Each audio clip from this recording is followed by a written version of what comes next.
بسم اللہ الرحمن الرحیم۔ شیطان کی دعوت چار چیزوں سے چلتی ہے: حکومت سے، طاقت سے، پیسے سے، عورت سے۔ غلط عورت، آج بری نہیں، غلط عورت۔ الدنیا کلھا متاع وخیر متاعها المرأة الصالحہ۔ دنیا مختصر سامان زندگی ہے اور اس کی سب سے اعلیٰ درجے کی چیز نیک عورت ہے۔ النساء سے مراد ہے غلط عورت۔ حبب الی صالح، مجھے تین باتیں پسند ہیں: خوشبو، عورت۔ عورت سے کیا مراد ہے؟ بیویاں اور میری آنکھوں کی ٹھنڈک نماز۔ تو چار باتوں سے باطل پھیلتا ہے۔ یہ ساری چیزیں میرا استنباط ہے جو میں نے حدیث سے لیا، قرآن سے لیا۔ یہ حدیث مشہور ہے جس میں عتبہ بن ربیعہ اللہ کے نبی کے پاس آ کر کہتا ہے: ان کنت ترید تو بہی ملکن ملکناک علی رؤوسنا محمد، اگر تجھے بادشاہ چاہیے نا تو ہم دیتے ہیں، تو تبلیغ چھوڑ دے۔ دوسرا کہا: ان کنت ترید بہی الشرف، اگر تو اس سے طاقت چاہتا ہے، چودراہٹ چاہتا ہے، لا نقطع امرا دونک، تیرے بغیر کوئی فیصلہ نہیں کریں۔ ان کنت ترید بہی مالا، تجھے پیسے چاہیے، جمعنا لک اموالنا حتی تکون اغنى قریش مالا، پیسہ چاہیے تو لے لو، جتنا لینا لے لو، سب سے مالدار بن جاؤ۔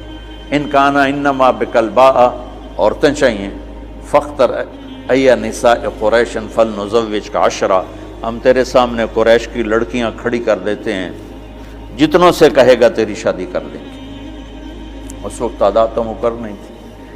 یہ چار باتیں عتبہ نے پیش کی، تو اس سے میں نے یہ استدلال کیا اور یہ استنباط کیا کہ یہ ان چار باتوں سے پہلے دعوت چلے گی، پھر یہ چار باتیں کام دیں گی۔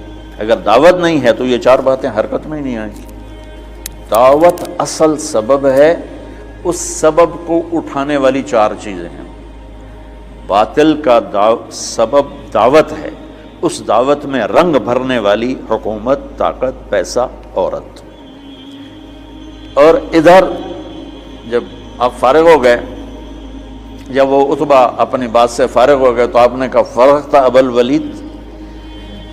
الولید، تو فارغ ہے، تیری بات پوری ہوگی؟ انہوں نے کہا ہاں۔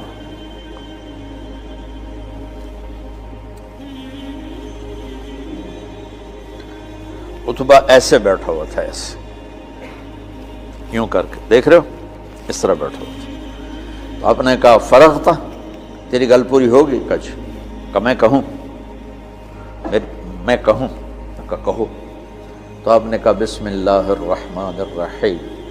اب جب میرے نبی یہاں پہنچے کہ اگر نہیں مانتے تو عاد و سمود کی بجلیوں کے لیے تیار ہو جاؤ، ٹھیک؟ تو عتبہ، میں نے اس لیے پہلے بتایا، عتبہ یوں بیٹھا تھا،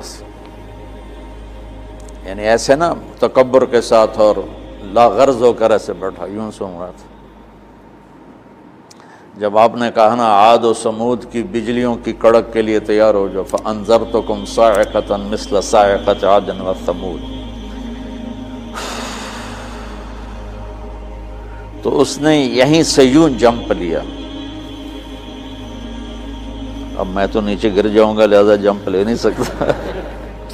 اس نے یہیں سے یوں جمپ لیا اور اللہ کے نبی کے منہ پہ دونوں ہاتھ رکھ دیے۔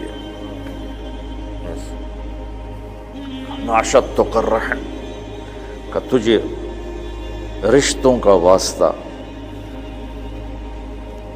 تجھے رشتوں کی قسم، آگے کچھ نہ کہنا، آگے کچھ نہ کہنا، چپ ہو جاؤ، چپ ہو جاؤ۔ اور ایسے کانپتا ہوا واپس آیا۔ ابو جہل کہنے لگا: جیسے گیا تھا ویسے نہیں آ رہا۔ تو آ کر کہنے لگا: یا معشر قریش اطیعونی اليوم وعصونی فیما بعد، آج میری مان لو، پھر کبھی نہ ماننا، اس آدمی کو چھوڑ دو۔ اگر یہ کامیاب ہو گیا تو یہ قریش ہے، اس کی عزت تمہاری عزت ہے، اور اگر غیروں نے اس کو مٹا دیا تو غیروں کے ذمے تم بچ جاؤ، وہ تمہیں عاد و سمود کی بجلیوں کی کڑک سے ڈرا رہا ہے، اور تمہیں پتہ ہے جب محمد بولتا ہے تو سچ بولتا ہے۔